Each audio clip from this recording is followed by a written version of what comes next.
I'm not a huge Queen fan or anything, I don't really even listen to that kind of music. But even I gotta admit that they got some jams. I mean, the sheer number of recognizable iconic songs they have is ridiculous. Songs that even people who don't listen to the band know. What other band has that many? I don't know, the Beatles maybe? A bit of a tangent there, but my point is, this movie is long overdue. And it's actually more of a Freddie Mercury biopic than a Queen movie. But don't get me wrong, there's a fair bit of Queen in there too. And the moment I heard Rami Malek was gonna play Freddie, I went, of course. I mean, who else could play him? It makes sense. And he didn't disappoint. He's really good in this, and he needs to be, because he's on screen most of the time. And the other actors are really good too, especially the guy playing Brian May. And Mike Myers is in this. Not a lot, and his makeup looks cartoonish. But his role was great, I loved it. He played it perfectly too. So no complaints there. And the movie basically follows the standard biopic formula. If you've seen a biopic before, you've seen this type of movie. It doesn't do anything new or all that innovative, but it works. I did notice something interesting about the pacing though. It basically does the opposite of what most movies do. Most movies pick up speed as they go along. But this one starts really fast and then slows down the further it gets. I mean, the first half hour is so packed with stuff, it's ridiculous. And I almost just want to list all the things that happen in those 30 minutes. But let's just say he goes from not even being in a band to touring the US in the first half hour of the movie.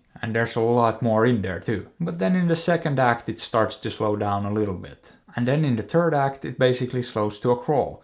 And I'm not sure how smart that is. I get that they wanted to focus a lot more on his later life, but still. I don't think they really even got that deep into it. I mean, this thing is over 2 hours and they still glance over a lot of stuff and speed things up, but it still felt fairly shallow, like they just scratched the surface. Speaking of speeding things up, you can tell they took a lot of shortcuts. They condensed a lot of the stuff, made it a lot more streamlined and straightforward. I mean, even if you don't know the real story here, and I didn't, you can tell when there's some trickery afoot. And I've heard there's more than a little bit of finessing the facts in this thing. Like they essentially made things up. I think there's actually fictional people in this. Now, as someone who writes a little bit, this bothers me. Because we're dealing with real events and real people. These are real things that happened involving real people. And it's presented as a historical account of a man's life. I get that you need to move some things around to make it work as a movie. You're trying to fit decades into a few hours. You can't be completely factual. But there's changing some details to make a scene work. And then there's completely making stuff up.